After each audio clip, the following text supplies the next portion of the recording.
আওয়ামী লীগের সংগ্রামী সভানেত্রী জননেত্রী শেখ হাসিনা শুভ উদ্বোধন করেছেন। তারই আলোকে আজকে সারা বাংলাদেশে এই ধরনের একটি অনুষ্ঠান হচ্ছে। আজকে তারই বহিঃপ্রকাশে আজকের এই সিলেটের আমাদের এই ঐতিহ্যবাহী টিলাগড় পয়েন্টে আমরা আজকের এই অনুষ্ঠান করতে যাচ্ছি। আজ থেকে 1972 সালের এই 10ই জানুয়ারি জাতির জনক বঙ্গবন্ধু শেখ মুজিবুর রহমান জানুয়ারি মাসের 8 তারিখ পাকিস্তান কারাগার থেকে মুক্তি পেয়ে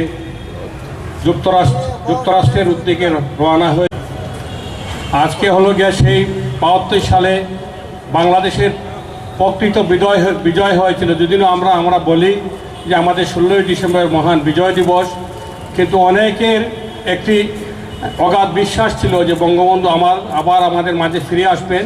সেই 72 সালের 10ই জানুয়ারি ফিরে এসেছিলেন। সেজন্য আমরা আজ থেকে সেই 72 সালের পর থেকে আমরা 10ই জানুয়ারি জাতির জনক বঙ্গবন্ধু স্বদেশ প্রত্যাবর্তন দিবস পালন করতে যাচ্ছি। আর ঠিক আমরা এমনই এক মুহূর্তে এই দিনটি পালন করতে যাচ্ছি যাদের সুযোগ্য নেতৃত্বে, যার নেতা আমাদের বঙ্গবন্ধু শেখ মুজিবের নেতৃত্বে এই দেশ স্বাধীন হয়েছে। এই 1952 সালের ভাষা আন্দোলন থেকে শুরু করে 66 ছয় দফা আন্দোলন।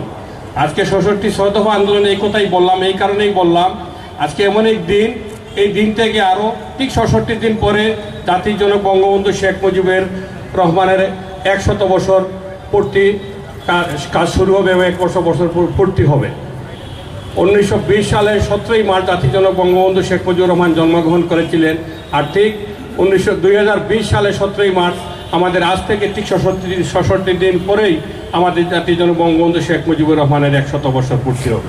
আজকে এই টিলাগড় পয়েন্টে আজকে সিলেটের আমাদের জেলা প্রশাসক সাহেবের নেতৃত্বে এবং সিলেট সিটি কর্পোরেশনের নেতৃত্বে যে অনুষ্ঠান হতে যাচ্ছে, এই টিলাগড় পয়েন্ট একটি মুক্তিযুদ্ধের চেতনার দ্বারক এবং বাহক। এই পয়েন্টকে আমরা মনে করি, বিশ্বাস করি। 1971 সালে মুক্তিযুদ্ধে সর্বপ্রথম এই সিলেটে শুরু হয়েছিল এই টিলাগড় পয়েন্ট থেকে।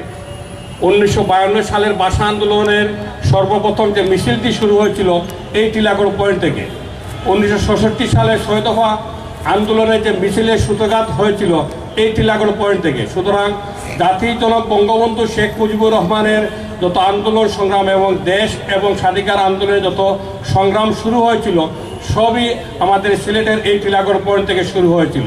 আমরা বিশ্বাস করি এই টিলাগড় পয়েন্ট মুক্তিযুদ্ধের দ্বারক এবং বাহক। এই অঞ্চলের মানুষ সবসময় মুক্তিযুদ্ধের দ্বারক এবং বাহককে সবসময় মনে প্রাণে